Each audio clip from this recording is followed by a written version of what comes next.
రజనమ్మ అని ముందు రోజు గుడికి పోయి రజనమ్మ పూజ చేసుకొని వస్తూ ఉంటే వెంకటేశ్వర స్వామి గుడికి పోయి పూజ చేసుకొని వస్తూ ఉండేది. వెంకటేశ్వర స్వామికి పోయి గుడికి పోయి పూజ చేసుకొని ఆయన వస్తూ ఉంటే ఆయనను అక్కడే అడ్డగించి గుడి బయటే అని ముందు రోజు గుడి బయటే ఆయనను అడ్డగించి ఆయనను తిడుతూ దుర్భాషలాడుతూ పోలీసుల సమక్షంలోనే ఆమె మీద కూడా దాడికి యత్నం చేశారు. ఇంకా ఏమైంది తెలుసా? ఇంకా ఆశ్చర్యం ఏమిటో తెలుసా? ఉల్టా అమ్మ మీదనే కేసు పెట్టారు. ఏమని? ఆమె గుడికి పోయి వీళ్ళందరినీ అటాక్ చేయడానికి ప్రయత్నం చేస్తాందని. ఏదైనా హద్దు పొద్దు ఉండాలి ఏదైనా మాట్లాడేసరికి. ఇది జంగిల్ రాజ్ కాదని అడుగుతా ఉన్నా. బ్రహ్మనాయుడు అన్న ఆయన చేసిన పాపం ఏంది? ఆయన గుడికి బయలుదేరినాడు.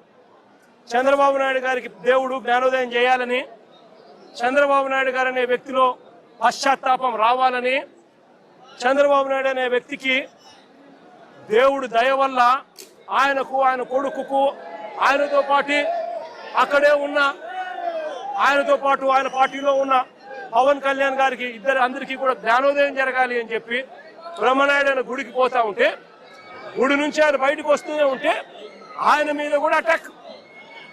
పోలీసుల సమక్షంలోనే ఆయన మీద కూడా దాడి. నేను అడుగుతా ఉన్నా, కాకాని గోవర్ధన్ అన్న విషయం అయితేనేమి, ఇంకా వీళ్ళందరి విషయాలు అయితేనేమి, తప్పు చేసేది చంద్రబాబు నాయుడు చేస్తా ఉన్నాడు. తప్పుడు ఆరోపణలు చేసింది చంద్రబాబు నాయుడు చేస్తా ఉన్నాడు.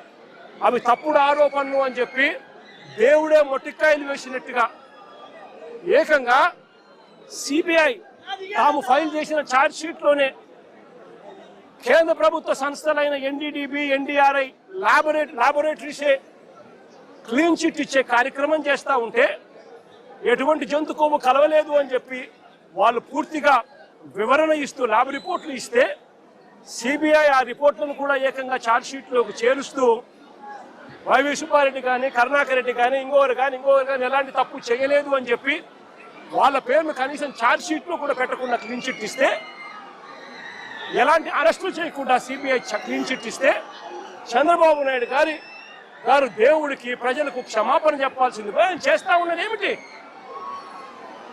ప్రతి విషయంలోనూ కూడా చంద్రబాబు నాయుడు చేస్తా ఉన్న రాజకీయాలు ఇలాంటి దుర్మార్గపు రాజకీయాలే. చూడండి, మీరే ఆలోచన చేయమని అడుగుతా ఉన్నా. సూపర్ 6, సూపర్ 7 ఎన్నికలప్పుడు మాటిచ్చాడు, బాండ్లు ఇచ్చాడు. ఇంటింటికి వెళ్ళి, అమ్మా బాండ్ తీసుకో తల్లి, మీ ఇంట్లో ఎంతమంది ఉన్నారు, మీ ఇంట్లో నిరుద్యోగులు ఉన్నారా, మీకు 36,000, మీ ఇంట్లో పిల్లలు ఉన్నారా, ఇదిగో మీకు 15,000, మీ ఇంట్లో రైతులు ఉన్నారా, ఇదిగో మీకు 26,000, మీ ఇంట్లో మీకు చిన్నమ్మలు పెద్దమ్మలు 50 ఏళ్ళ వయసులో ఉన్నారా, వాళ్ళకు 48,000, ఉద్యోగం కోసం వెతుక్కుంటున్నారా పిల్లలు, 36,000.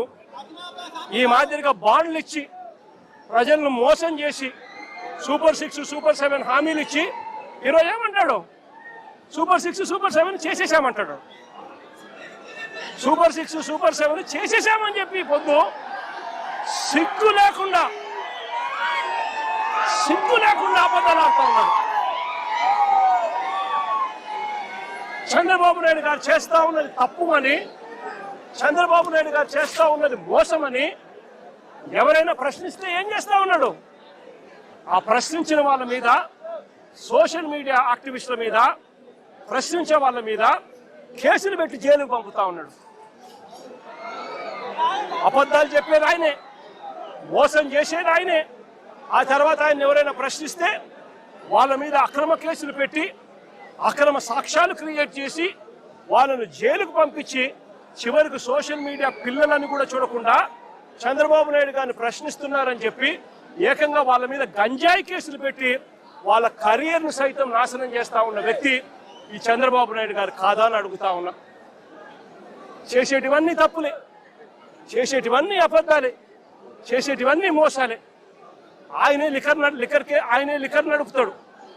ఆయన ఆధ్వర్యంలోనే ఆక్షన్ బాడీ చంద్రబాబు నాయుడు గారు తెలుగుదేశం పార్టీ సైన్యానికి లాటరీ పాడిచ్చి మరి షాపులన్నీ కట్టబెడతాడు, ప్రైవేట్ షాపులన్నీ కూడా. ఆ ప్రైవేట్ షాపుల ఆధ్వర్యంలోనే ఏకంగా ఎమ్మెల్యేలు దగ్గర ఉండి ప్రతి గ్రామంలో ఆక్షన్ పాడుతూ బెల్ట్ షాపులన్నీ కూడా నిర్వహిస్తున్నారు.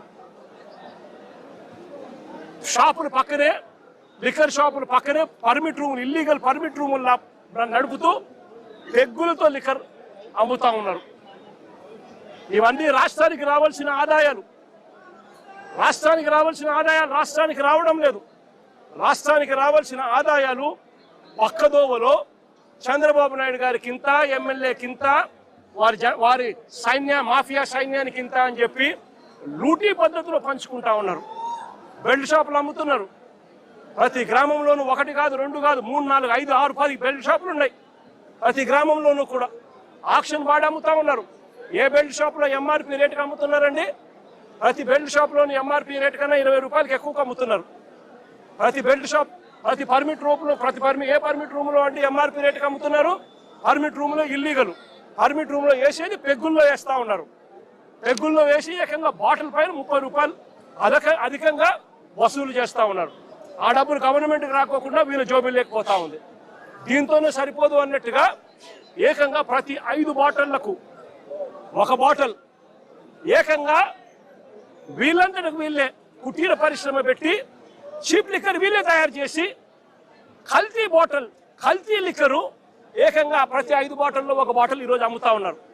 ఈ రోజుకి కల్తీ లిక్కర్ తాగి పిల్లలు, చదువుకున్న పిల్లలు, ఇంజనీరింగ్ చదువుకొని బయటకు ఏదో ఊర్లోకి ఏదో సెలవుల కోసం వస్తే 4 పిల్లలు చనిపోయిన ఘటన ఈ మధ్య కాలంలో మనం చూస్తాం. కల్తీ లిక్కర్ తాగి, వీళ్ళ షాపుల్లోనే వీళ్ళు తయారు చేసిన ఈ ఇల్లీగల్ కల్తీ లిక్కర్ తాగి ప్రతి 5 బాటిళ్లకు 1 బాటిల్ కల్తీ లిక్కర్ చేస్తా ఉన్నది ఎవరు అని అంటే సాక్ష్య ఆధారాలతో సహా వీళ్ళ మనుషులు దొరుకుతారు. ఆ కల్తీ మద్యం కుటీర పరిశ్రమతో ఎవరంటే దొరికింది? జయచంద్రారెడ్డి అని తంబలపల్లెలో చంద్రబాబు నాయుడు తరపున తెలుగుదేశం పార్టీకి కంటెస్ట్ చేసిన క్యాండిడేట్ ఆయన తయారు చేస్తూ ఏకంగా ఎక్సైజ్ డిపార్ట్మెంట్కు దొరికితే లావాదేవీల్లో వాళ్లకు ఎక్సైజ్ డిపార్ట్మెంట్కు మధ్య లావాదేవీల్లో తేడాలు వచ్చి ఆ ఘటన బయటపడి దొరికితే దాంట్లో తెలుగుదేశం పార్టీ హయాం రాక్షస పాలన జరుగుతూ ఉంది. 18 నెలలుగా చంద్రబాబు నాయుడు గారే పాలన చేస్తూ ఉన్నాడు. ఇటువంటి రాక్షస పాలనలో ఎవడైనా మా పార్టీకి సంబంధించిన జోగి రమేష్ లాంటి వ్యక్తి ఎవరైనా వాళ్ళు లిక్కర్ నడుపుతారా? ఆలోచన చేయమని అడుగుతా ఉన్నాం. చంద్రబాబు నాయుడు గారు జోగి రమేష్ మీద కేసు పెడతాడు. ఈయన ఇల్లీగల్ లిక్కర్ తయారు చేసి చంద్రబాబు నాయుడు గారి బెల్ట్ షాపుల్లో ఈయన సప్లై చేస్తున్నాడట. బెల్ట్ షాపులు ఆయనై, సప్లై చేసే మనుషులు ఆయనై, తయారు చేసే మనిషి, బెల్ట్ షాపులు ఆయనై, అమ్మేది ఆయన మనుషులు. మరి జోగి రమేష్ ఎలా చేస్తాడంటే ఆయన మీద కూడా ఇలాంటిదే తప్పుడు కేసు పెట్టి ఏకంగా జైలుకు పంపించిన కేసు. ఇలా ప్రతి ఒక్కరిని కూడా ఆయనే తప్పు చేస్తాడు, ఆయనే అబద్ధాలు ఆడతాడు, ఆయనే అన్యాయం చేస్తాడు. ఆయనను ఎవరైనా ప్రశ్నిస్తే ఆయన మీద తిరిగి దొంగ ఆధారాలతో దొంగ సాక్ష్యాలు క్రియేట్ చేసి వాళ్ళ మీద తిరిగి కేసులు పెట్టే కార్యక్రమం ఈ జంగల్ రాజులో జరుగుతూ ఉంది.